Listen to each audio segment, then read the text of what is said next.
राधे राधे गोविंद गोविंद राधे जय राधे राधे गोविंद राधे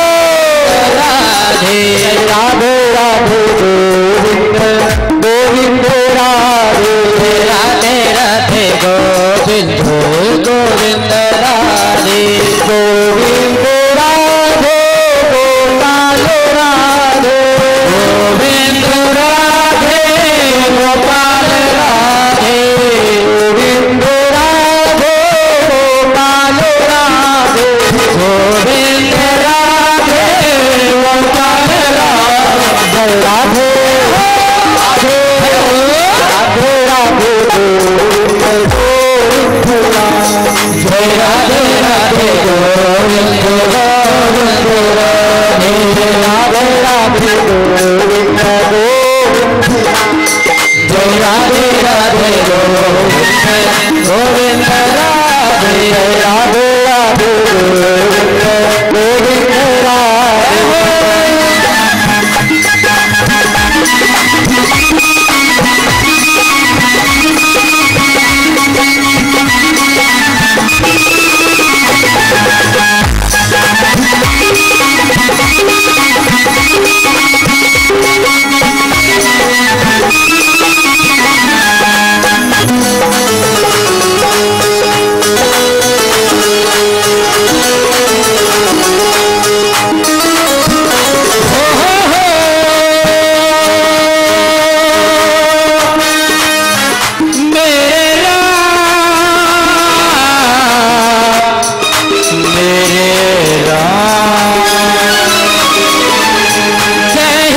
जय राधे राधे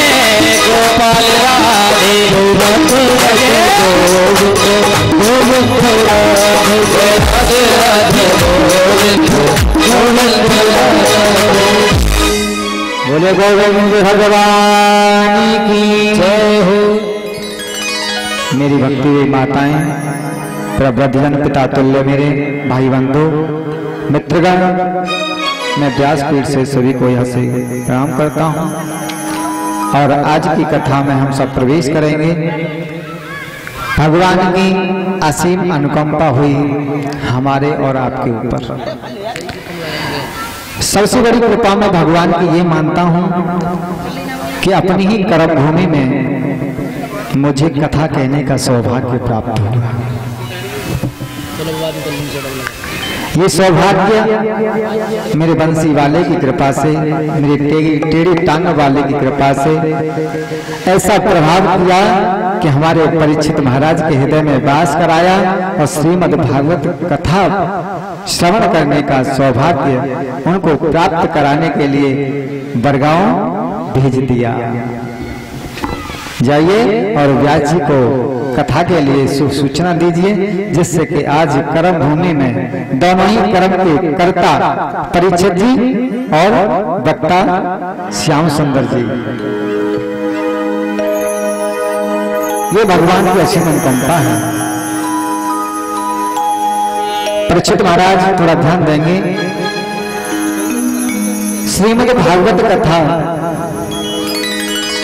या देवी भागवत कथा या श्री सत्यनारायण व्रत कथा, भगवान की कथा चाहे छोटी हो चाहे विशाल रूप से हो, या फिर भगवान की प्राण प्रतिष्ठा लोग कराते हैं। ऐसे आज परीक्षित महाराज ने एक संकल्प और लिया है, मंदिर का निर्माण कराया है बहुत सुंदर, और भगवान का मंदिर का निर्माण कराने के बाद इस भागवत में भी आयोजन रख दिया है भगवान के प्राण प्रतिष्ठा का।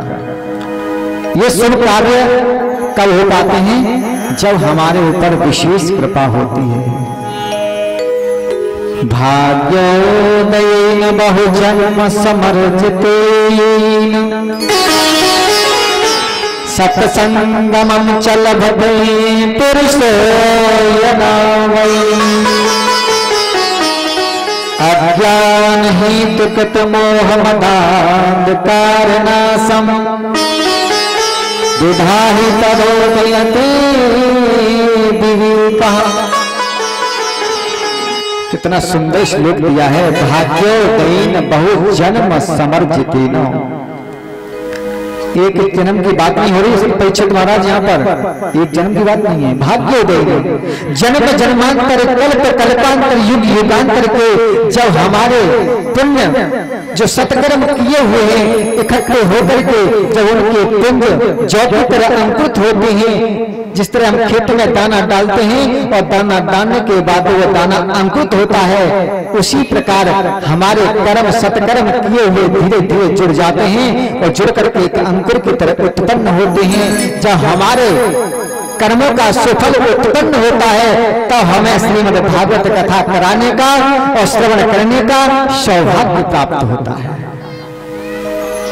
नहीं तो अपने जीवन में हम नाना प्रकार से कांटे लगा लेते हैं कि हम भगवान की एक छोटी सी पूजा कराएंगे। उसने कराई थी, हम भी भगवान का नाम अपने घर पर गुणगान कराएंगे। उस पड़ोसी ने, उस भाई ने या रिश्तेदारी ने देखा है किसी ने रामायण का पाठ सुंदर करा दिया तो वहां पे विचार कर लिया हम भी अपने घर जाकर के सुंदर रामायण का पाठ कराएंगे।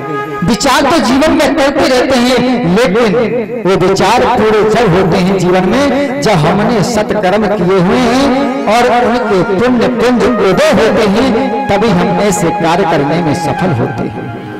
नहीं तो अन्यथा हम विचार करते रहते हैं लेकिन न भागवत श्रवण कर पाते हैं और न ही श्रीमद् भागवत करा पाते हैं। प्रथम श्लोक भगवान का भागवत में क्या कहता है? सच्चिदानंद रूपाय विश्वोत्पत्त्यादिहेतवे तापत्रय विनाशाय श्री कृष्णाय बलं नमः। भगवान के स्वरूप का गुणगान किया गया है। सच्चिदानंद रूपाय। भगवान के कितने स्वरूप हैं परीक्षित जी महाराज? 3 स्वरूप हैं भगवान के, सतघन, चितघन और आनंद घन। सच्चिदानंद भगवान के 3 स्वरूप हैं। सत्य कहते हैं सत्य को। हम इस कलकाल में हमारा प्रादुर्भाव हुआ है यानी जन्म हुआ है तो हमारी मृत्यु भी निश्चित है। कोई कह सकता है मैं इस कलकाल में नहीं मरूंगा? नहीं कह सकता ना। जब जन्म हुआ है तो उसका विनाश भी होना आवश्यक है, ये सत्य है। लेकिन सत्य कौन है? भगवान है। भगवान का न अंत है न मध्य है और न उनका प्रादुर्भाव है। सत्य चित्त, चित्त कहते हैं प्रकाश को। कैसा प्रकाश? हम और आप अंधेरी रात्रि में कहीं जाते हैं, अपने घर में कोई वस्तु को भूल जाते हैं तो उस वस्तु को खोजने के लिए, देखने के लिए इन्वर्टर लाइट का प्रयोग करते हैं, टॉर्च का प्रयोग करते हैं। किस लिए? उस वस्तु को देखने के लिए। लेकिन बाकी बिहारी को, मेरे ठाकुर को किसी टॉर्च की, किसी इन्वर्टर की लाइट की आवश्यकता नहीं है। वो स्वयं में प्रकाशमय है। आनंद, आनंद किसे कहते हैं? जो आनंद सिंधु सुख राशि, जो स्वयं पूर्णपण पर पूर्ण में स्वयं आनंदित हो, जो स्वयं आनंद का स्वरूप हो, उसे आनंद कहते हैं। सच्चिदानंद रूपाय विश्वोत्पत्त्यादिहेतवे। विश्व का सृजन पालन जो करता है वही तो इनका कारक है। कौन? ये श्री ठाकुर जी महाराज। तापत्रय विनाशाय श्री कृष्णाय वयं नमः। तापत्रय कौन से? 3 प्रकार के ताप हैं। दैहिक दैविक भौतिक तापा, दैहिक दैविक भौतिक तापा, दैहिक दैविक भौतिक तापा, दैहिक दैविक भौतिक तापा, राम राज नहीं पावे जाता। राम सिया राम जय जय राम, राम सिया राम जय जय राम। तो सामर्थ्य किसमें है? तीनों तापों का विनाश करने की श्री रामचंद्र जी में है, मेरे श्याम जी में है। दैहिक दैविक भौतिक तीनों प्रकार के तापों का जो विनाश करता है श्री कृष्णाय वयो नमः। हम सब मिलकर के, सुखदेव जी कहते हैं मैं नहीं, आप नहीं, हम सब मिलकर के, वयम माने हम सब मिलकर के भगवान के चरणों में कोटि कोटि वंदन करते हैं, प्रणाम करते हैं। बोले बाबा बिरलाल की जय। आज खटुआ ग्राम में, पेपल गांव में हम सभी विराजमान हुए हैं कथा श्रवण करने के लिए। इसी तरह 88 ऋषिगण नैनशान में बैठे हुए हैं। 88 नैनशान में ऋषि बैठे हुए हैं, विचार कर रहे हैं कि कलयुग आने वाला है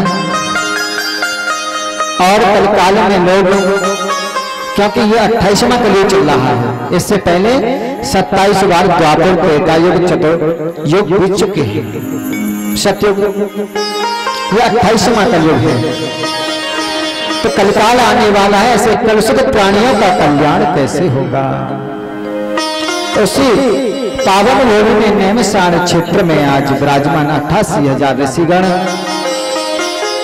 भगवान से प्रार्थना कर रहे हैं। उसी समय क्या होता है कि श्री सूत जी महाराज वहां आते हैं। सूत जी महाराज कौन है? इनके गुरु हैं। तो इनके जो गुरु हैं उन गुरु को नमन कर रहे हैं। तो आइए हम भी गुरु को नमन करते हैं।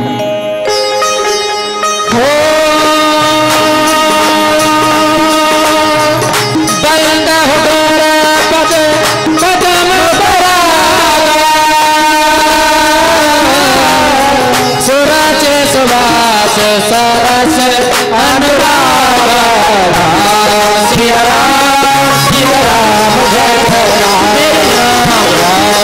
श्री राम जय जय राम। तो आज सूत जी महाराज को देखा है तो आज 88 ऋषिगणों के सम्मान में खड़े हो गए, क्योंकि 88 ऋषियों के गुरु कौन है? श्री सूत जी महाराज। और अवस्था कितनी है सूत जी महाराज की? 16 वर्ष की। और ऋषियों की अवस्था कितनी है? जिनके सामने कई चतुर्युगियां बीत चुकी हैं, त्रेता द्वापर सतयुग कलियुग। ये मैं नहीं कह रहा, महाराज भागवत कहती है। इतनी लंबी उम्र वाले ऋषिगण आज सूत जी 16 वर्षीय सूत जी महाराज को नमन करते हैं। जब आज जीवन में किसी को गुरु बनाने की मन में विचार आता है कि मैं किसी को गुरु बनाऊं, तो लोग क्या कहते हैं कि अपने से बड़े को गुरु बनाना चाहिए। भैया बच्चे थोड़े शांत हो जाओ, जो अपने पास में बैठे हैं बच्चा कोई भी उदम करे थोड़ा समझा दिया करो उसको। परीक्षित महाराज जी, किसी के जीवन में गुरु बनाने की जब चेष्टा बनती है कि मैं किसी को गुरु बनाऊं, तो व्यक्ति किसी से बात करता है कि भैया मुझे कोई गुरु बनाना है, तो कुछ लोग नहीं जानते तो कह देते हैं कि अपनी से उम्र वाले को गुरु बनाओ, अपनी से बड़ी उम्र वाले को। यह सत्य है? नहीं, ये प्रमाण देती है भागवत। क्या कह रही है भागवत?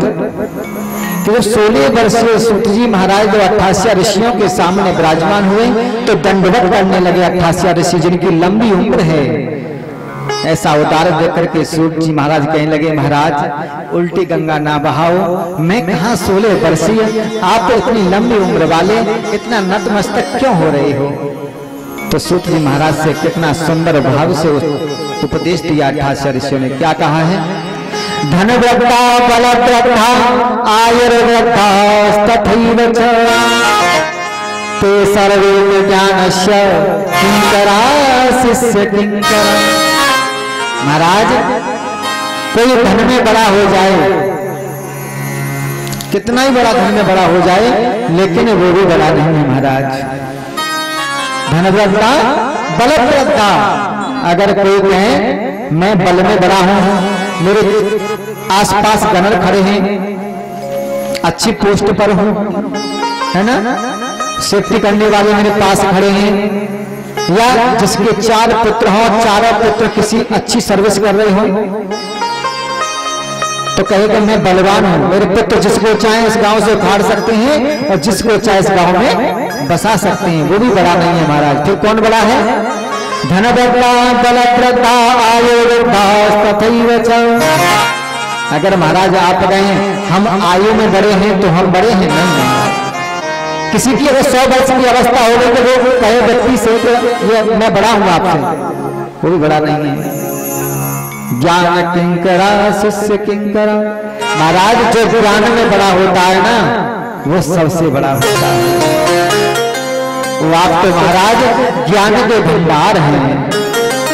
अज्ञान के निरांध्य अज्ञानांजन शलाकया और चक्षुर्मीलितमेन तस्मै श्री गुरुवे नमः। हे गुरुदेव, ये सूर्य चमकता है, सामने दिखता है रोजाना और शाम को मुड़ जाता है, अस्त हो जाता है। ये भी केवल नष्ट कर सकता है, तो केवल अंधकार को नष्ट कर सकता है, लेकिन हृदय में जो अंधकार बैठा है उसको नष्ट सूर्य नारायण नहीं कर सकता। इसको तो कौन कर सकता है? श्री गुरुदेव भगवान ही कर सकते हैं। गुरु गोविंद दो खरी काकिला गोपाल और बलिहारी जो गुरु की और गोविंद दियो। अगर हमारे जीवन में गुरु नहीं होता तो आज भी हम भागवत करने यहाँ खटुआ में नहीं आते। सर्वप्रथम किसकी कृपा हुई हमारे ऊपर? गुरु की कृपा हुई, और गुरु की कृपा से वो प्रसाद रूपी फल मिला हमको, जो आज आप सबके समक्ष बैठ करके उसका गुणगान कर रहे हैं। तो प्यारे, कभी उम्र की सीमा ना देखिए गुरु बनाने में। जो व्यक्ति अपने जीवन में गुरु बनाता है तो हमेशा एक बार चयन जरूर करे कि हाँ हमें सदगुरु की प्राप्ति हो, ऐसे गुरु की प्राप्ति हो जो नित्य संध्या बंदन करता हो, पूजा पाठ करता हो। ऐसे गुरु की हम शरणागति हो जाएंगे। अगर गुरु ने कभी हमको सपने में भी याद कर लिया, ऐसे गुरु ने, कौन से गुरु ने? जो तपस्वी गुरु हो।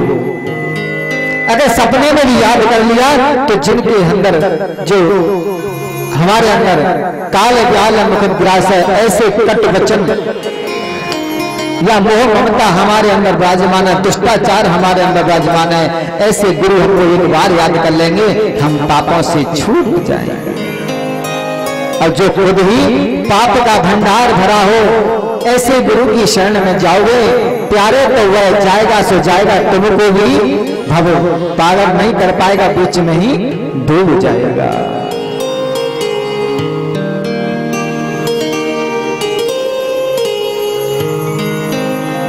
तो मेरा सभी से यही निवेदन है, जिसके जीवन में माँ बाप हैं उन्हें किसी गुरु की आवश्यकता नहीं है, और जिनके जीवन में माँ बाप नहीं है उनको गुरु की अवश्य आवश्यकता है। क्योंकि बच्चे के लिए सबसे गुरु तो माता पिता ही है। किसी तीर्थ में जाने की आवश्यकता नहीं है जिनके जीवन में माँ बाप भी हैं। किसी भागवत श्रवण करने की भी आवश्यकता नहीं है जिसके जीवन में माँ बाप हैं। लेकिन वो माँ बाप भी इतने सुंदर होने चाहिए, उस बच्चे को वो शिष्टाचार, वो सद्भाव देने चाहिए। बेटा आज हनुमान चालीसा का पाठ करो, बेटा आज मंदिर घूम करके आओ। ऐसा भाव अगर बच्चे के अंदर आप प्रकट करेंगे, वही बच्चा जाकर के आपकी बात में जाकर के सेवा करेगा। अगर बच्चे को शुरुआत से आपने गिल्ली डंडा और इत्यादि खेलों में डाल दिया तो बच्चा आपका भी सम्मान नहीं करेगा और किसी बस्ती वाले का भी सम्मान नहीं करेगा। इसलिए अगर बच्चे से सम्मान चाहते हो, बच्चे को प्रेम देना चाहते हो, तो बच्चे को जो शिष्टाचार दो वो प्रेम दो, जिससे बच्चा हमारे जीवन को भविष्य को बनाए। और व्यक्ति जो भी गुरु बनाए अपने शिष्टाचार के अनुसार गुरु बनाए। तो आज भगवान की कृपा से 28 ऋषियों ने प्रणाम किया है। तो कहने लगे महाराज हम तो बड़े विचलित हो रहे हैं, हमारे मन में कष्ट है, आप आ गए हमारे कष्ट को दूर करिए। कहने लगे क्या बात है? सूत जी कहने लगे क्या बात है? बात क्या महाराज? हम देखते हैं लोगों को सुबह उठते हैं, वासी भोजन करते हैं, अपने काम पर चले जाते हैं, शाम को लौटते हैं, फिर अपने खाना खा करके सो जाते हैं। ऐसे लोगों का कल्याण कैसे होगा? ऐसा कौन सा सत्योग किया जाए, ऐसा कौन सा अनुष्ठान किया जाए, ऐसा कौन सा यज्ञ किया जाए जिससे लोगों के हृदय के अंदर भगवान विराजमान हो, उनका कल्याण हो? तो आज सूत जी महाराज कहने लगे मैं तुम्हें समस्त साधनों का सार सुनाने जा रहा हूं, सो कृपया आप ध्यान देकर के सुने। सावधान कर दिया सूत जी महाराज ने 28 ऋषियों को कि आप सावधान हो जाइए, मैं आपको समस्त साधनों का शास्त्र का जो साधन है श्रीमद् भागवत कथा सुनाने जा रहा हूं। श्रीमद् भागवत कथा के बारे में जैसे सूत जी महाराज बताने लगे, 28 ऋषियों ने प्रश्न कर दिया महाराज ये कथा का प्रचलन कब से शुरू हुआ, किसने सुना, इसका प्रादुर्भाव कैसे हुआ, सो आप हमें बताइए। तो आज कहने लगे एक दाई विशालाया चत्वारो ऋषियो वला सत्संगातम च समायात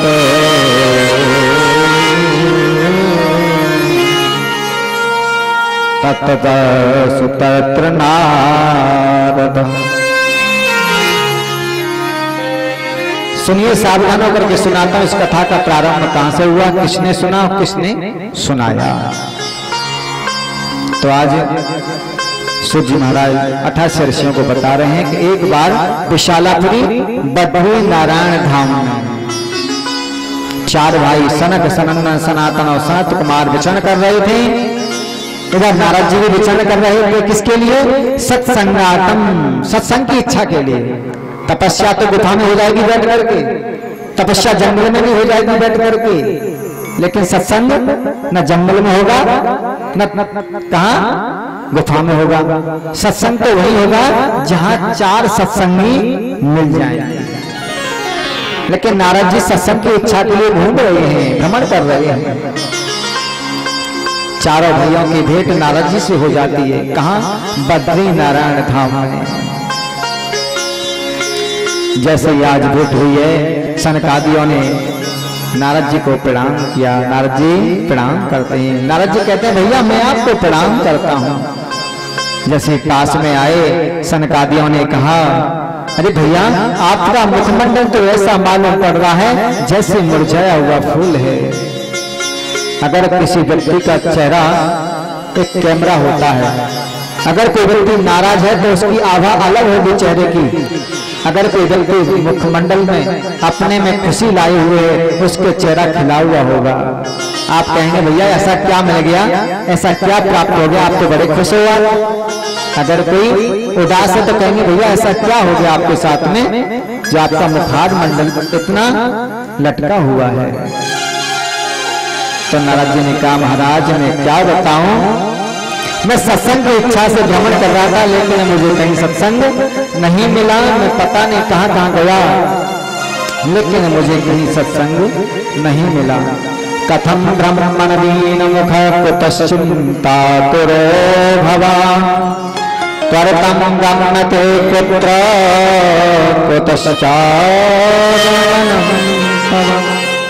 नारद जी कहां से आ रहे हो, कहां जा रहे हो, बताइए तो चिंता का क्या कारण है। इदानीं शून्य चिंतोषि गतरितो यथा जना तवेदं मुक्त संगस्य मोचितं बदपारण। नारद जी, आपका ऐसा मुख लटका हुआ है, उतरा हुआ है, ऐसा क्या धन खो गया, क्या हो गया ऐसा जो आपकी मुख की आकृति मुरझाई हुई है? अरे आपके पास रहने को धन नहीं चाहिए, फिर आप चिंता किसकी कर रहे हैं? और संतों का सबसे बड़ा धन तो महाराज धन है ही नहीं, सबसे बड़ा धन क्या है? हमारो धन राधा श्री राधा श्री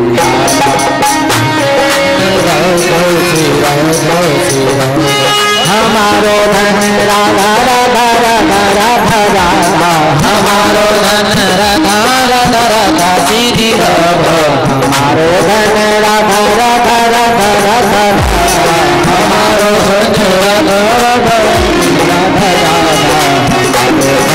राधा श्री राधा हमारो धन राधा श्री राधा श्री राधा हमारो धन राधा श्री राधा श्री राधा राधा श्री राधा श्री राधा हमारो धन राधा श्री राधा श्री राधा।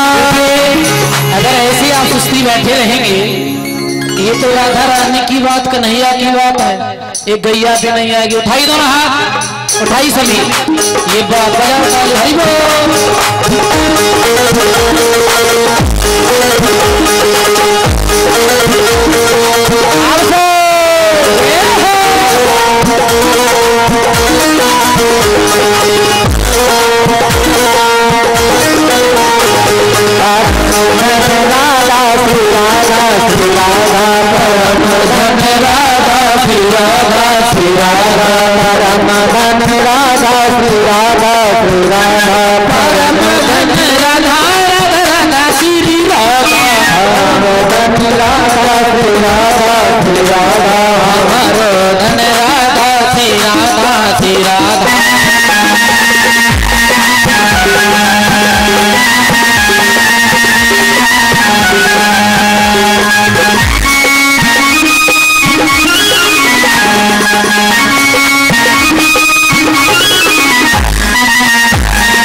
महाराज पुष्करम च प्रियागम च कोशी काशी गोदावरी तथा हरि क्षेत्रम कुरुक्षेत्रम श्रीरंगम सेतुबंधनम एवं सूतीतेषु भ्रमरमाण तत्र। महाराज पुष्कर गया, काशी गया, हरिद्वार गया, लेकिन मुझे कहीं सत्संग नहीं मिला। जैसे ही मैंने घूमते घूमते वृंदावन में जैसे में पहुंचा महाराज, मैंने एक अलौकिक कृत्य देखा। क्या? तरुणी प्रवतांगे है श्यानको बुद्धिदायका। मैं जैसे वृंदावन पहुंचा तो मैं पहुंचते पहुंचते देखा एक घर में कलेश हो रही है, वहां लड़ाई झगड़ा हो रहा है। किसके पीछे? कन्या के विवाह के पीछे। किसी ने इतना धन मांगा है कि बेचारा गरीब उस घर में रो रहा है। क्या करूं, कैसे धन को जुटाऊं जो उस घर में अपनी कन्या को कैसे भी प्रवेश करा दूं, उस घर में अपनी कन्या का कन्यादान लेकर के घर को संपन्न कर दूं। इतना धन मांगा है, ऐसा विचार कर रहा है। आजकल जो शादी संबंधों के जो भी सौदे होते हैं वो धन को लेकर के होते हैं। जब विचार सम नहीं होते इनके तो ऐसे समधी जब धन के आभे में आकर के आश्रय में आकर के बनेंगे तो उनमें आए दिन झगड़ा ही होता है। छोटी छोटी बातों पर लड़ाई हो जाती है, छोटी छोटी बातों पर कलह हो जाती है। मैंने इतना धन मांगा, तुमने इतना खर्च नहीं किया। अगर ज्यादा खर्च हो जाए तो वो कहता है मैंने इतना खर्च कर दिया, तुमने इतना मांगा भी नहीं था। ऐसी लोगों की विचारधारा बन गई है। तो जब विचार सम नहीं, तो जब ऐसे समझ बनेंगे तो क्या रिश्ता चलेगा? नहीं चलेगा। पहले हमें अपनी विचारधारा को बनाना पड़ेगा, एक दूसरे के प्रति विचारधारा बनानी पड़ेगी। आज हमारा बेटा है, शादी होंगे, हमारे घर में भी किसी की कन्या आने वाली है। अगर हमारे घर में कन्या है तो किसी के घर की ये भी दुल्हन बनने वाली है। इस विचारधारा को अगर जीवन में हमने अपना लिया तो किसी की कोई बेटी दुखी नहीं रहेगी, कोई किसी का बेटा भी दुखी नहीं रहेगा। लेकिन आज धन के सौदे होते हैं, संबंधों के सौदे नहीं, धन के सौदे होते हैं। तो मैं यही सबसे कहूंगा कि धन के सौदा करना छोड़ दो प्यारे। इन धन के सौदों के पीछे भागोगे तो अपना तो जीवन खराब कर ही रहे हो, लेकिन बेटी का भी जीवन आप नरक में डाल रहे हो। जिस घर में बेटी जाती है उस घर में उसे सिवा ताने के कुछ नहीं मिलता, बिना क्लेश के उसे कुछ नहीं मिलता। अरे आपकी अपनी परंपरा है, चलो बेटे को धन देने की आवश्यकता है, बेटे को धन दे के पैदा करना चाहिए। तो ऐसे धन को किसी गरीब व्यक्ति को देखिए जो आपकी मदद करेगा, आपकी बेटे का भी आकर सम्मान करेगा। अगर धन देना है तो उस गरीब को धन दो, उस गरीब को बेटी दो जो आपका सर्वस्व अपना हमेशा प्राप्त कराता रहेगा।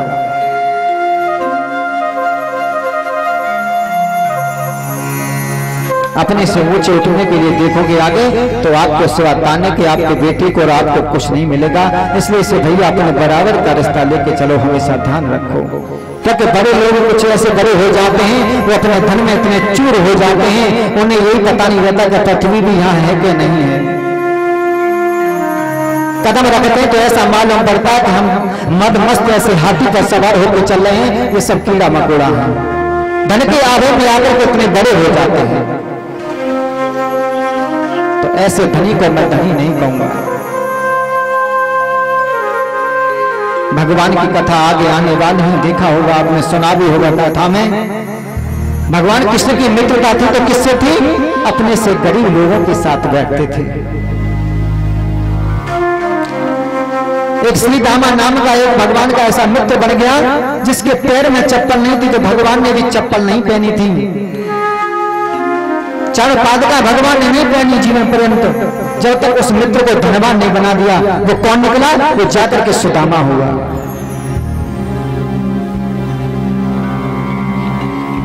अरे हम भागवत सुनते हैं तो किस लिए सुनते हैं, किस लिए कराते हैं? हमें इससे सत वचनों की प्राप्ति हो, इनके सद वचनों की जब हमें प्राप्ति होगी, इनके वचनों पे हम जब चलेंगे तो हमारा भी कल्याण होगा, हमारे समाज का भी कल्याण होगा। कराने को हम हर साल भागवत कराते हैं साहब, हर साल रामायण का पाठ कराते हैं साहब, पर क्या करें साहब, भगवान की हमारे प्रति कृपा क्यों नहीं हो रही? लेकिन भगवान को कब करा रहे हैं? भगवान का पूजा पाठ अभिमान स्वरूप करा रहे हैं। अभिमान के स्वरूप जब पाठ कराओगे तो भगवान के आपको फल देंगे? नहीं देंगे प्यारे। सब कुछ ठाकुर का है, तेरा तुझको अर्पण क्या लागे मेरा। यही भाव अपना अपना लो, भगवान सब कुछ तेरा है, मेरा कुछ नहीं है, मैं तो एक निमित्त मात्र हूं। दो चार बातें हमारे परीक्षित महाराज जी से हुई हैं। कल से हम आए हुए तो बस परीक्षित महाराज का एक ही शब्द निकला है कि न मैं करा रहा हूं और न मैं कराने वाला हूं, ऊपर वाला करा रहा है और वही सुनने आएंगे, वही करा रहे हैं, वही कर रहे हैं, मेरा कुछ नहीं है। इतना सुंदर वचन मिला। गुरु जी ने मुझसे कहा कि तुम्हारे परीक्षित महाराज तो बहुत अच्छे हैं। मैंने कैसे से उनके शब्द मुख से निकले हैं। तो ये सद्भाव किसके अंदर आता है? जिस पर मैंने पहले कहा कि भगवान की असीम अनुकंपा होती है, असीम कृपा होती है। तो कभी अभिमान स्वरूप होकर के कोई धर्म का कार्य न करें प्यारे, क्योंकि नेत्र बंद होने के बाद में ये धन और ये दौलत यहीं पड़ी रह जाएगी। आप चाहे पुत्र के लिए चाहे पुत्री के लिए कितना भी इकट्ठा करके कितना भी पहाड़ बना दो सोने चांदी हीरों का, लेकिन आपके जाने के बाद आपको ये पता नहीं पड़ेगा कि वो सोने चांदी के हीरे के जो हमने पहाड़ बनाए थे, यहाँ से लेकर के दिल्ली तक जमीन बच्चों को खरीद डाली, हमने फ्लैट ले डाले, लेकिन आपके जाने के बाद वो क्या सदुपयोग करेंगे इसका, क्या दुरुपयोग करेंगे इसका, आपको कुछ पता नहीं होगा। लेकिन अपने हाथों से जो कर जाओगे वो आगे आपको मिलेगा, उससे और कुछ नहीं मिलेगा प्यारे। एक बार तो राधे राधे राधे राधे राधे राधे।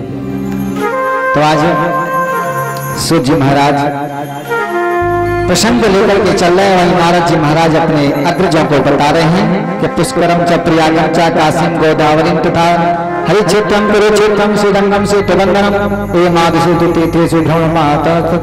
मैं नाना प्रकार से जगह गया महाराज, मुझे कहीं संति नहीं मिली। पाखंड मिलता संता, संतों के आश्रम में जाता हूँ महाराज, नाम लिखा हुआ मौनी बाबा का आश्रम, लेकिन प्रवेश करता हूँ महाराज तो क्या है वहां बच्चे शोर कर रहे हैं।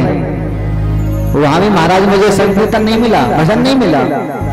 मैं आगे सोचा और आगे बढ़ूं, तो मैं प्रवेश एक आश्रम में कर गया। वहां लिखा था त्यागी जी महाराज। तो महाराज जब त्यागी जी के आश्रम में गया तो वहां पर वार्तालाप कर रहे थे, अरे वो फ्लैट भी खरीदना है हमको और एक आश्रम वहां बनाना है और सरकार से अटैच करके उसको धन कमाना है। नाम रख लिया त्यागी जी महाराज, धन की करोड़ों की संपत्ति की बात हो रही महाराज वहां पर। महाराज वहां भी शांति नहीं मिली, तो मैं थोड़ा ऐसा और आगे बढ़ गया। तो एक आश्रम पर लिखा था ब्रह्मचारी जी महाराज। जब प्रवेश कर गया तो उसमें कुछ स्त्रियां थीं, कुछ बाल गोपाल भी चेचे मेचे कर रहे थे। तो हमने पूछ लिया महाराज ये बच्चे कैसे? सोई कौन के पास में खड़े थे, बोले महाराज जी के तो बच्चे ही नहीं हैं, नाम इतना सुंदर बच्चे इनके हैं ब्रह्मचारी जी के। तो पाखंड मिलता संता, अरे संत भी हमारे पाखंड परायण होते जा रहे हैं। तो महाराज नाम भी वैसा रखिए जो नाम हमारे लायक हो। अगर हमने त्यागी जी नाम रखा है तो हमारे अंदर त्याग होना चाहिए। नामों का अवलोकन ऐसा करता है व्यक्ति आज जीवन में, नाम तो बढ़िया बढ़िया रख लेते हैं लेकिन पीछे देखा जाए उनके तो कुछ नहीं है।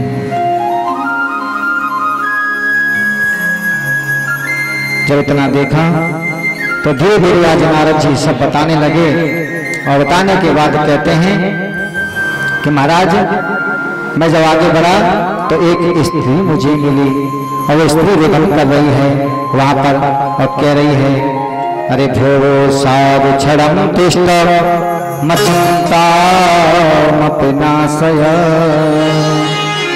दर्शनं तव लोकस्य सर्वताहरन्तरम्।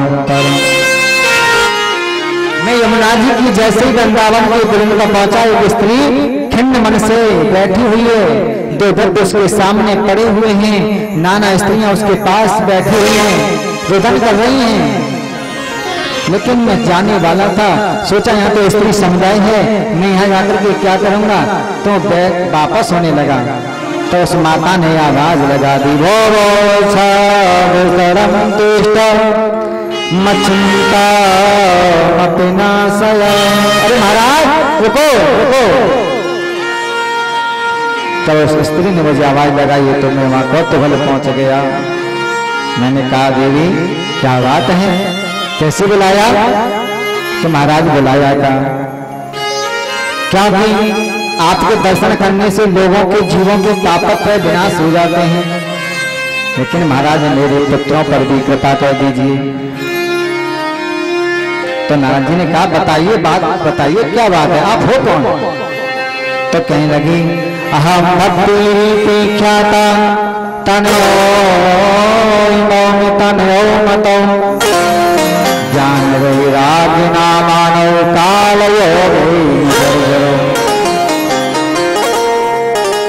महाराज मैं भक्ति देवी हूँ और ये सामने जो बच्चे पड़े हैं ना द्रव्य ये मेरे ही पुत्र हैं। ज्ञान और वैराग्य मैं तो जवान हूँ, मेरे पुत्र दोनों द्रव्य हैं, अचेत अवस्था में पड़े हुए हैं। और जो मेरे साथ में जो सखियां हैं जो गंगा आदि यमुना नदियां हैं। तो महाराज मैं आपसे चरण विनम्र कर रही हूँ, इन मेरे पुत्रों को जागृत कर दीजिए, इनके बुढ़ापा दूर कर दीजिए। आज नारद जी ने उनका बुढ़ापा दूर करने के लिए नाना प्रकार से प्रयोजन किया। गीता पाठ सुनाया, सदग्रंथों को सुनाया, वेद का उच्चारण किया, लेकिन कुछ देर तक तो मूर्छा जागृत होती है, लेकिन फिर मूर्छा में पड़ जाते हैं। तो नारद जी ने कहा आप चिंता न करो, इसका मैं अवश्य उपाय करूंगा। ऐसा कहकर के नारद जी आज सौनकादि ऋषियों को सारा वृत्तांत बता दिया। तो आज सनक सनंदन सनत कुमार चारों भाइयों को बता दिया। चारों भाई कहने लगे नारद जी चिंता मत करो, आपका समाधान हमारे पास है। क्या है महाराज?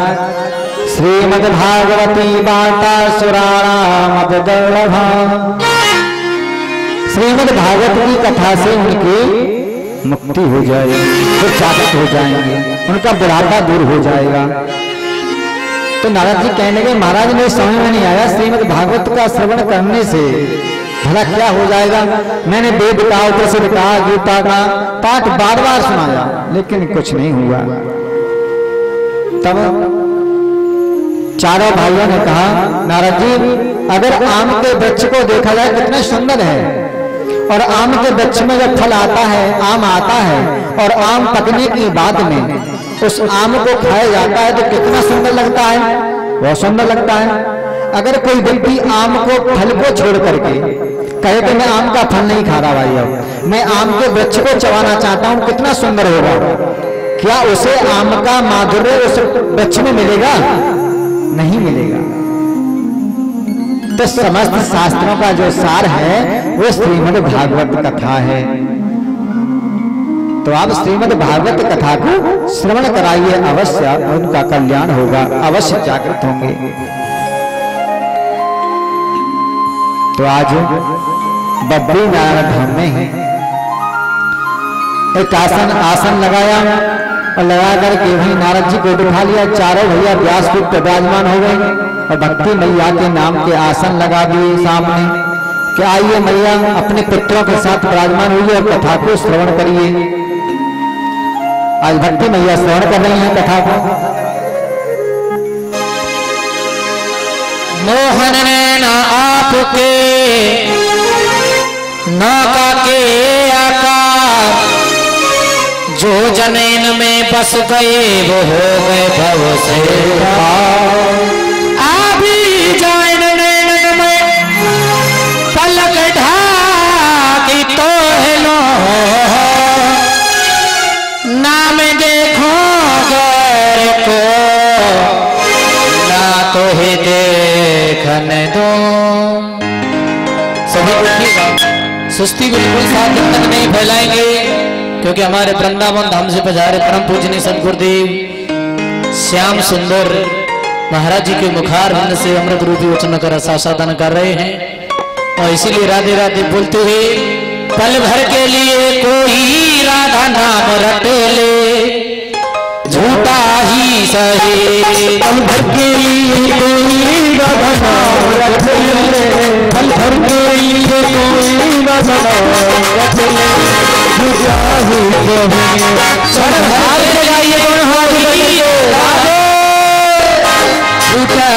सही।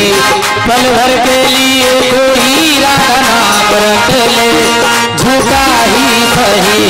पल भर के कोई राधा नाम रट ले, झूठा ही सही। देखिएगा महाराज जी कह रहे थे ये खटुआ गांव के बड़े अच्छे हैं, एक बार मैं बोलूंगा, एक बार ये बोलेंगे, देखें तो सही ताकत है कि नहीं। पल भर के लिए कोई राधा नाम रट ले, इतनी कमजोरी से बोलोगे, खूब खाते पीते घर के हो, झूठा ही सही पल भर के लिए। कभी ताली बजाते हुए ठंड नहीं लगेगी। हरि बोल।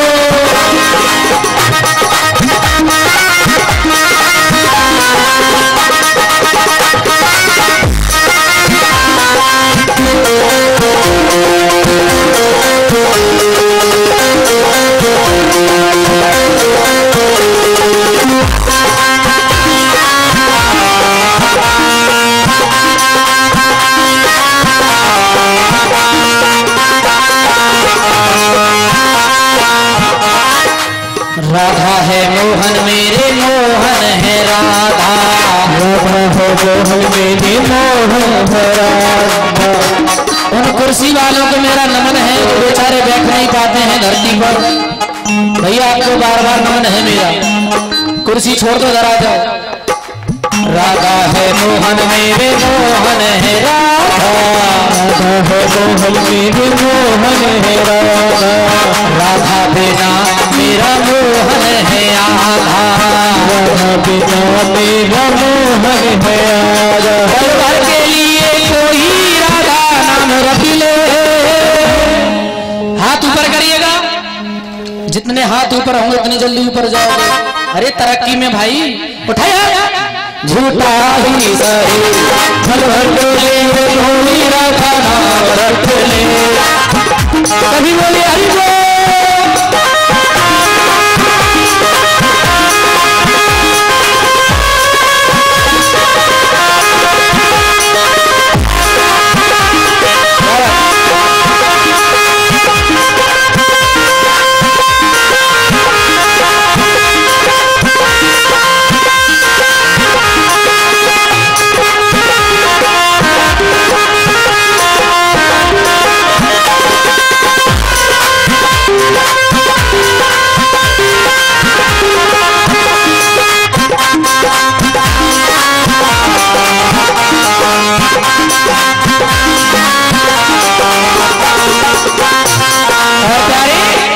राधा है प्यारी प्यारी प्यारे है कृष्णा, राधा है प्यारी प्यारी प्यारे है कृष्णा। राधे कृष्ण जपने से मिट जाए तृष्णा, राधे कृष्ण जपने से मिट जाए तृष्णा। तेरी छवि हो, तेरी छवि को बस नैनों में भर ले। झूठा ही सही पल भर के लिए कोई राधा जप ले, झूठा ही सही। ताली बजा सही।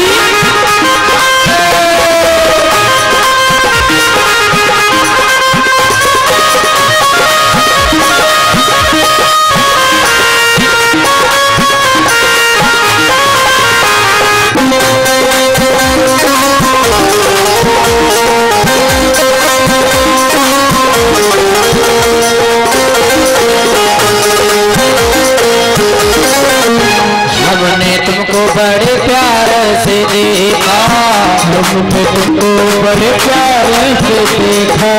नैनों में प्यारे तुमको समेटा, में प्यारे तुमको समेटा। फूलों से तेरा श्रृंगार कर ले, फूलों से तेरा श्रृंगार कर ले। 7 दिन का ये खेल है धर्म का, एक विकेट गया 6 रह गए। उठाइए दोनों हाथ, ऐसे परेशान करेंगे हम तो भैया ब्रजवासी। उठाइए एकदम ऐसे।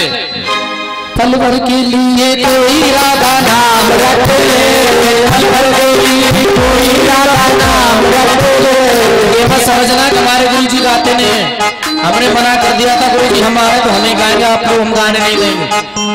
बहुत अच्छे हैं, एक बार हमारे महाराज जी के लिए ताली बजाएंगे जोर से, एक बार मेरे लिए बजा दो। वाह, उठाई दोनों हाथ, हरि बोल।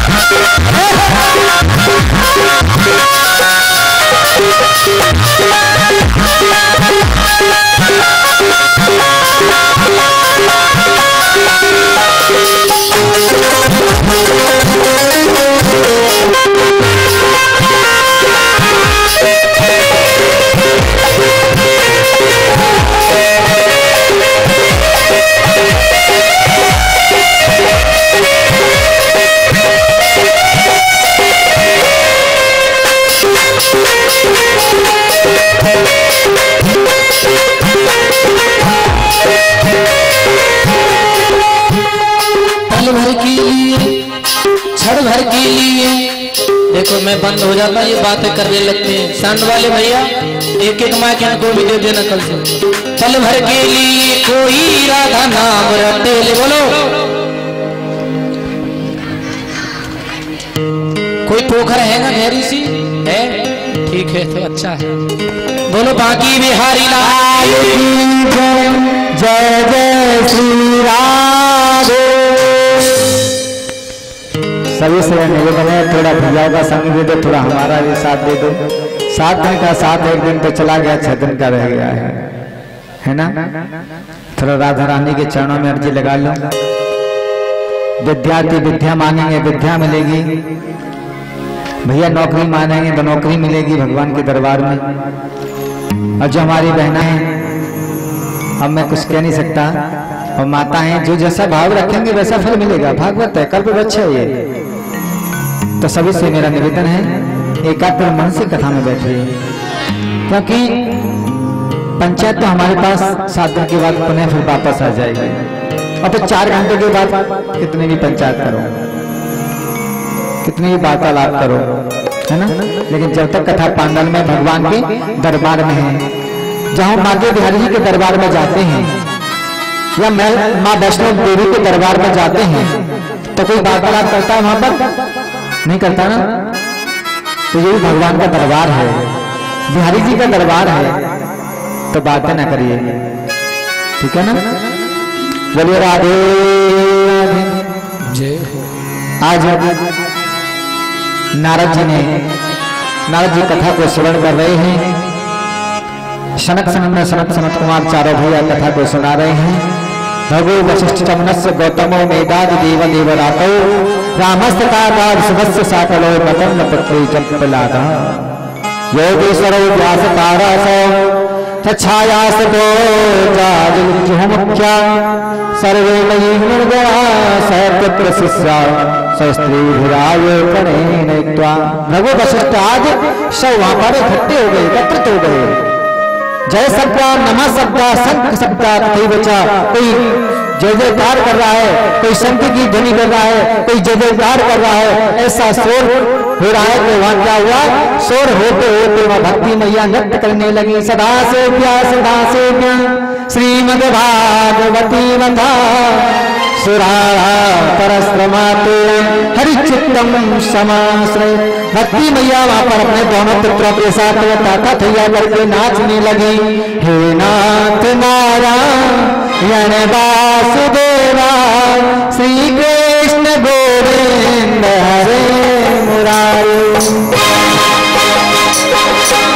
जय वासुदेवा श्री कृष्ण गोविंद हरे मुरारी।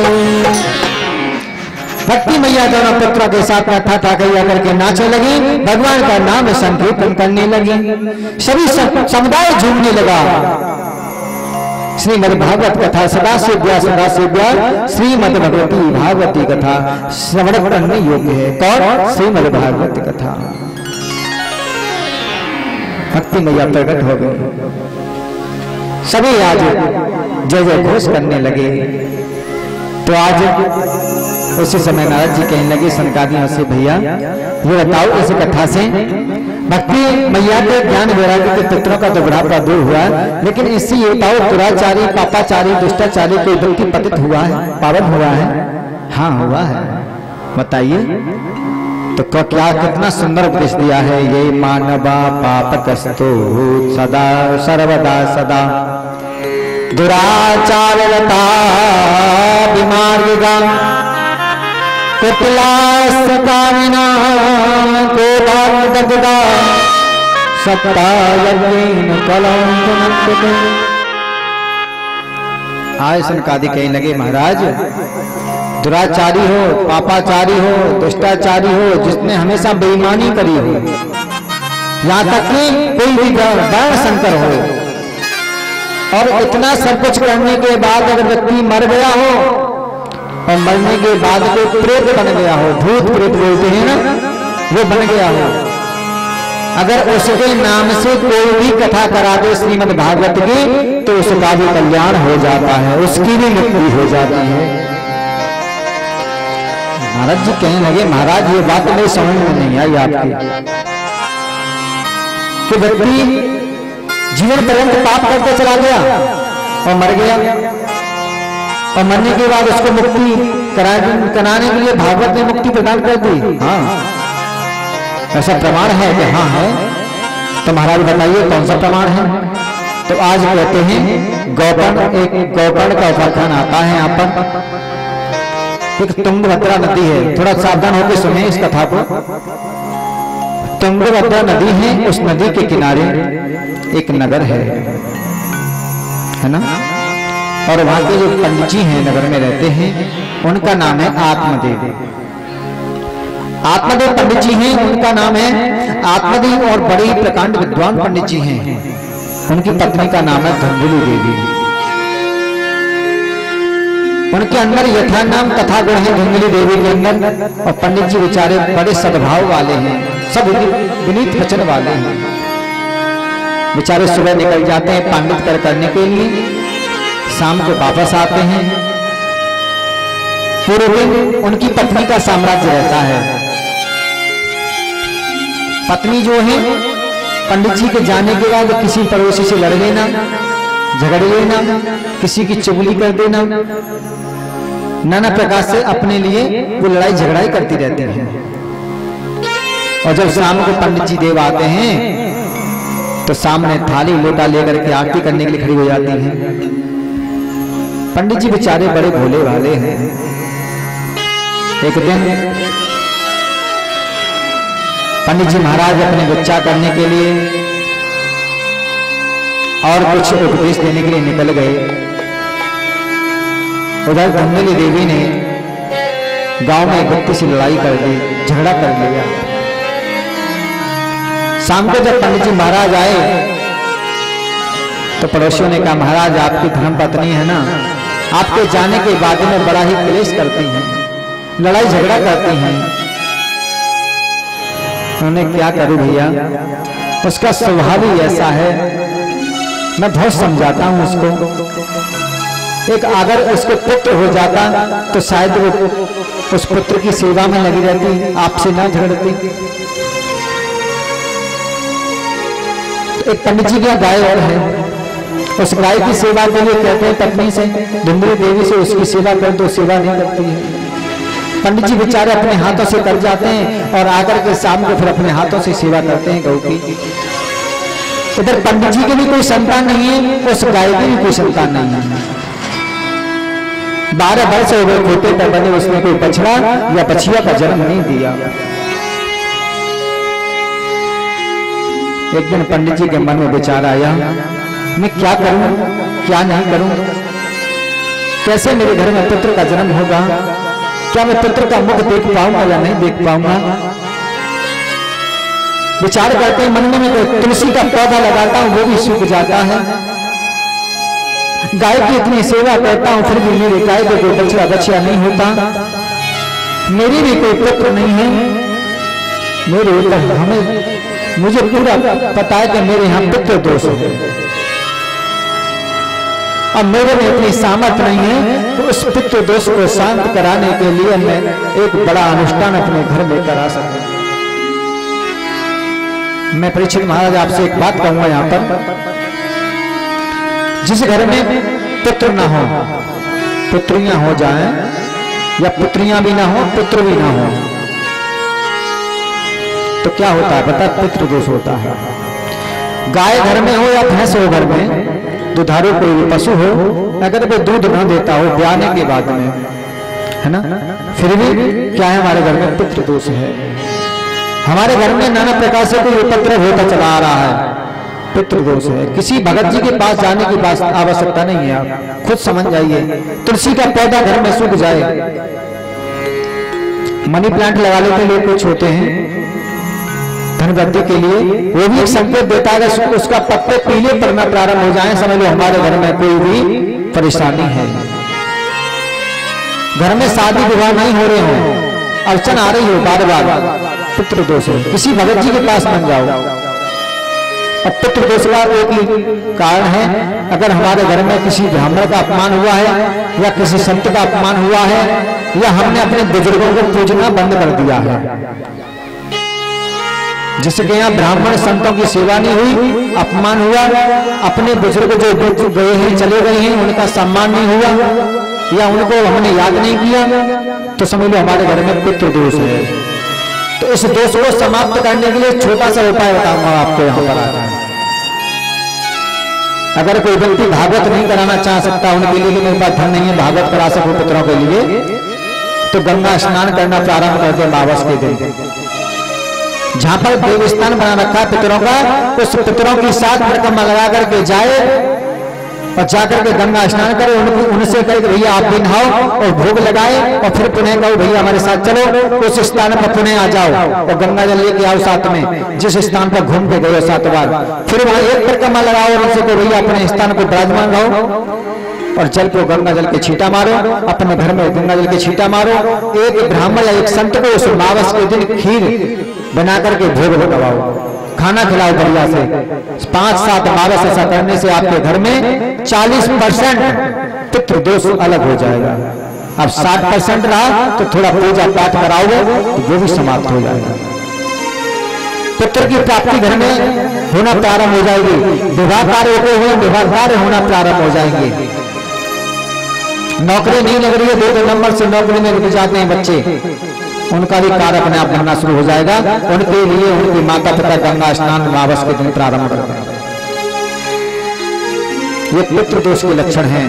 आज हम भागवत करा रहे हैं या घर में शादी विवाह हो रहे हैं, तो क्या करते हैं लोग, अपने पितरों को भूल जाते हैं, है ना। आप तो वहां घूमने गए थे अपने पितरों के पास, बोल के भी आए चलो कथा सुन लो,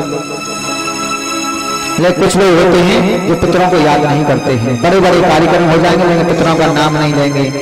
भगवान जी की श्री ठाकुर जी की कृपा बाद में होती है, पहले हमारे परिवार पर हमारे ऊपर पितरों की कृपा सबसे पहले होती है। जो आज भागवत हम श्रवण कर रहे हैं और भागवत करा रहे हैं, वो पितरों के आशीर्वाद से हो रही है। जब हमारे पितृ संतुष्ट होंगे तो भगवान अपने आप संतुष्ट हो जाएंगे। तो हमें अपने पितरों को कभी नहीं भूलना चाहिए, बड़ों का सम्मान करना चाहिए, गुरुओं का वंदना करनी चाहिए। ऐसा आप करेंगे अपने जीवन में कभी भी रुकावट नहीं पाएंगे, आगे ही बढ़ते जाएंगे आप। हमेशा ध्यान रखो। तो धुंधकारी धुंधनी देवी जो है अपने उसमें लगी हुई है, अपने दुराचार में ही, किसी से लड़ाई झगड़ा करने ना, किसी को कटवचन बोल देना। लेकिन पंडित जी महाराज इतने सद्भाव वाले बेचारे विचार कर रहे हैं मन में कि पौधा लगाया तुलसी का, उसमें भी कोई हरा पत्ता नहीं है, गाय के कोई बछड़ा बछिया नहीं है, अब मैं जाऊं तो कहां जाऊं। तो आज रोते रोते जंगल की ओर चले जाते हैं।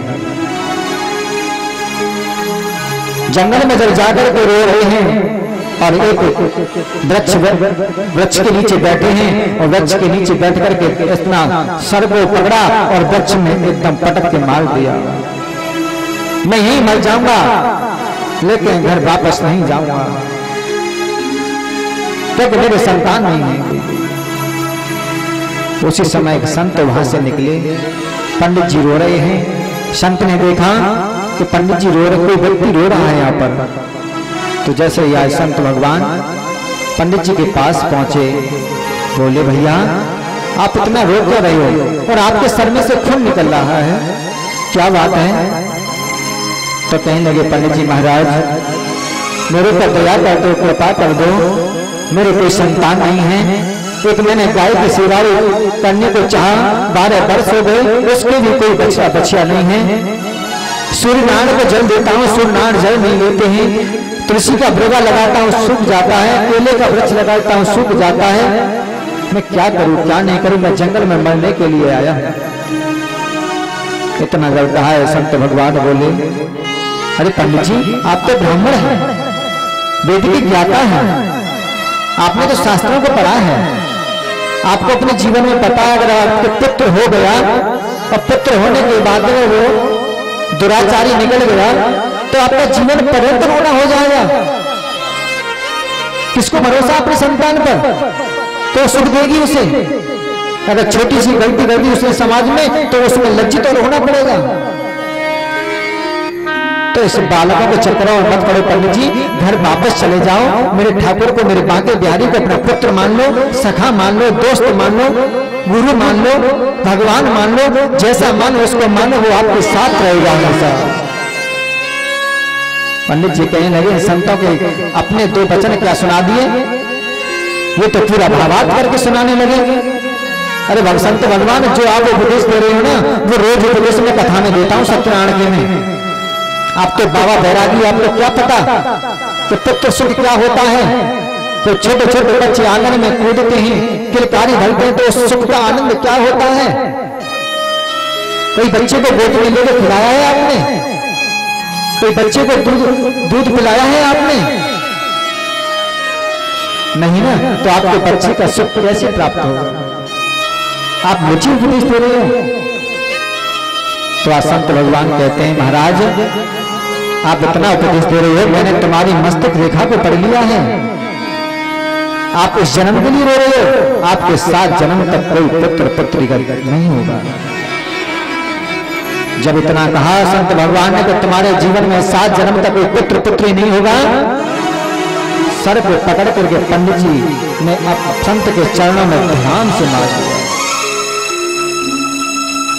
खून की धार बहने लगी। पंडित जी महाराज को संत भगवान ने खड़ा कर लिया, उठा लिया। अरे ये क्या कर रहे हो, मेरे चरणों में क्यों अपने प्राणों को दे रहे हो भाई। तो हाथ जोड़ करके बोला महाराज आप छोटे मोटे संत नहीं हो, आप तो त्रिकालदर्शी हो। मैं तो एक जन्म के लिए रो रहा था, आपने मुझे 7 जन्म का वृत्तांत सुना दिया।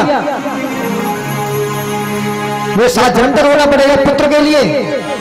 महाराज आप चाहो तो जन्म कुंडलियां बदल सकते हो, आप चाहो तो पूरब की हवा पश्चिम में कर सकते हो, लेकिन महाराज आप चाहो तो मेरे घर में पुत्र का भी जन्म कर सकते हो। लेकिन महाराज आपको वरदान देना होगा मुझे पुत्र प्राप्ति का। अगर वरदान नहीं दिया तो अब की बार ऐसा सर पटकूंगा कि अपने प्राणों को आपके सामने समाप्त कर दूंगा। आपको कलंक लग जाएगा ब्राह्मण बनने का। संत महाराज डर गए कि वास्तव में मर जाएगा ये। संत भगवान ने अपने झोली से प्रसाद एक फल रूप दे दिया, जाओ अपनी पत्नी को ये फल को खिला देना। एक टाइम भोजन करे, झूठ ना बोले, सत्संग करे, भगवान की सेवा करें और भगवान का भजन करें। ऐसा करेंगे तुम्हारे घर में अवश्य कोई ना कोई पुत्र का जन्म हो जाएगा। ऐसा कह दिया। संत भगवान थोड़ी दूर जाकर के अंतर ध्यान हो गए, क्योंकि भगवान थे वो साक्षात। आज आत्मदेव खुश होकर के जंगल से लौटे हैं, घर आए और द्वार से आवाज लगा दी, देवी ओ देवी धुंधली। दौड़ी दौड़ी आई, महाराज आइए आइए आइए, देखो मैं तुम्हारे लिए क्या लाया हूँ। जैसे इतना कहा कि तुम्हारे लिए क्या लाया हूँ, खुशी के मारे आज पंडित जी के सामने जैसे धुंधली आई है, लाओ महाराज कहाँ है, लाइए। उन्होंने झोले से निकाला, जैसे फल हाथ में दिया, धुंधली कहने लगी, आवाज तो ऐसे लगा रहे थे जैसे 9 लाख का हार लेके आए मेरे लिए। क्या लाए हो, तो एक फल है, सेब है, बताओ कुछ मेरे लिए लाए हो तो मैं खुशी इतनी आई थी होकर के मेरे लिए 9 लाख का हार लाए हो, ऐसा महसूस हो रहा था मुझे। तो ये फल तो मैं रोज खाती हूँ, महाराज क्या लाए मेरे लिए। तो आत्मदेव जी कहने लगे, देवी ये मामूली फल नहीं है, ये भगवान का प्रसाद है। आप उसे पान करोगी ना तो 9 महीने बाद हमारे घर में कोई ना कोई किलकारी अवश्य गूंजेगी, हमारे घर में कोई ना कोई पुत्र रत्न की प्राप्ति होगी। धुंधली ने कहा, महाराज आप भी कहाँ के चक्कर में पड़ गए, कहाँ से लाए हो बताओ पहले तो। मुझे स्वामी बाबा ने दिया है। सुंदर फल है।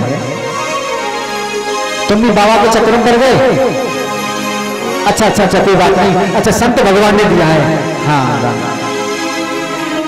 अच्छा आप जाइए, आप अपना काम करिए, बस में स्नान करके और भगवान का भोग लगा करके इस प्रसाद को मैं ग्रहण कर लूंगा। समझा करके आत्मदेव को घर से निकाल दिया। धुंधली उस फल को लेकर के आंगन में बैठ जाती है, विचार करने लगती है, काश मैं ये फल खा लूंगी तो मेरा पेट बड़ा होगा, गर्भ में बच्चा आ जाएगा, मैं भाग नहीं सकूंगी, मैं कुछ खा नहीं सकूंगी, मैं कमजोर हो जाऊंगी, और जब मैं कमजोर हो जाऊंगी तो मैं मर भी सकती हूं। दूसरा विचार आया, इस फल को मैंने खा लिया तो मैंने सुना है सुखदेव जी महाराज 12 वर्ष तक अपने मां के गर्भ में रहे थे, अब कहीं ये पुत्र मेरे गर्भ में आ गया, 2-4 वर्ष ही रह गया तो ही मर जाऊंगी। ऐसे विचार कर रही है। उसी समय धुंधली की एक बहन आ गई। बहन को जब आकर के देखा तो बड़ी खुश हुई, और जब खुश हुई तो बहन ने पूछा, अरे बहन तो आई, बड़ी अच्छी आई, बड़े अच्छे टाइम पर आई, एक समस्या है। क्या है बहन? ये फल लाए हैं हमारे स्वामी आत्मदेव जी, और कई फल खाने से कई पुत्र पुत्रियां होते हैं, ये बाबा की बातों में आ गए, मुझे इच्छा हो रही है खाने की, अब मैं क्या करूं, क्या नहीं करूं। तो छोटी बहन बोली, अरे बहन तुम भी रहने दो, अरे तुझको और मुझको भी अंतर थोड़ी है, अरे मेरे पास काफी बच्चे हैं और फिर ये होने वाला है। ऐसा करना, जब मेरे को बच्चा हो ना, मैं चुपके से तुम्हें अपना बच्चा दे दूंगी, और रही मेरे पति की बात, तुम थोड़ा सा पैसा दे देना, मैं उनका मुंह बंद कर दूंगी, बस तुम्हारा काम हो गया, मेरा भी काम हो जाएगा। तुम्हारे यहाँ कोई इतना धन है, कोई खाने वाला नहीं है, मेरे यहाँ धन नहीं है, तुम मुझे धन दे देना। कि बहन तो सही आई, तुमने सही बिल्कुल सोचा है, बहन हो तो तेरी जैसी हो। और बहन इस फल का क्या करूं? अगर इतना ही बड़ा विश्वास है इस फल में, तो फिर यहाँ गाय बंधी है ना पैसों से, उस गाय को खिला दो। उस फल को लिया, वो गाय को खिला दिया। कालांतर में आज धुंधली देवी की बहन के पुत्र की प्राप्ति हुई है, और पुत्र की प्राप्ति रात्रि काल में लाकर के धुंधली देवी को दे दिया। और धुंधली देवी ने सुबह अपने दास दासियों को बुलाकर के हल्ला कर दिया, जाओ महाराज से कह दो, उनसे आत्मदेव जी से कि आपके यहाँ पुत्र का जन्म हुआ है। जैसे ही सुबह खबर मिली, बधाई हो बधाई, पंडित जी महाराज आपके पुत्र रत्न की प्राप्ति हुई है। पंडित जी फूले नहीं समाये बेचारे, अपना खजाना खोल दिया, जैसा धन हाथ में आ रहा है उधर दे देते हैं, जैसा आ रहा है उधर दे देते हैं। गाय दान करने लगे धन से लेकर के, ब्राह्मणों को बुला लिया है, दान कर रहे हैं कि हमारा पुत्र हुआ है, बड़ी खुशी है। भोले वाले पंडित जी ने क्या पता क्या हुआ रात्रि में, उधर घर दे दिया उन्होंने, से अपने घर चली गई। तो उधर कहते हैं धुंधली देवी कहने लगी, महाराज लेकिन पुत्र तो हो गया, लेकिन मेरे जलन बहुत हो रही है, दर्द बहुत हो रहा है, लेकिन स्तनों से दूध नहीं आ रहा पुत्र के लिए। महाराज कुछ दिन पहले मेरी बहन के पुत्र हुआ था, वो समाप्त हो गया, अगर आपकी आज्ञा हो तो मैं अपनी बहन को बुला लूं जो उसको दूध पिला सके। आत्मदेव कहने लगे, कोई बात नहीं है, बहन तो तुम्हारी है, चलो आपके दूध नहीं है तो उनको बुला लो, तो पुत्र नहीं है। तो आज उस बहाने से अपनी बहन को बुला लिया, वो लालन पालन करने लगी उस धुंधकारी का। कुछ कालांतर में 3 महीने बाद एक पुत्र का जन्म और हो जाता है। किससे? गाय से। गाय के लिए पुत्र का जन्म हुआ है, लेकिन वो पुत्र है कैसा? उसके कान जो है गाय जैसे हैं और पूरा शरीर पुत्र का है, मनुष्य का है।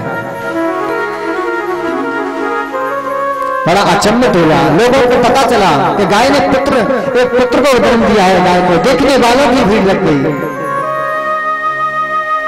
समुदाय इकट्ठा हो गया देखने के लिए। लेकिन दोनों पुत्रों को एक विख्यात हुआ, एक के ख्यात हुआ। दोनों का जब नामकरण हुआ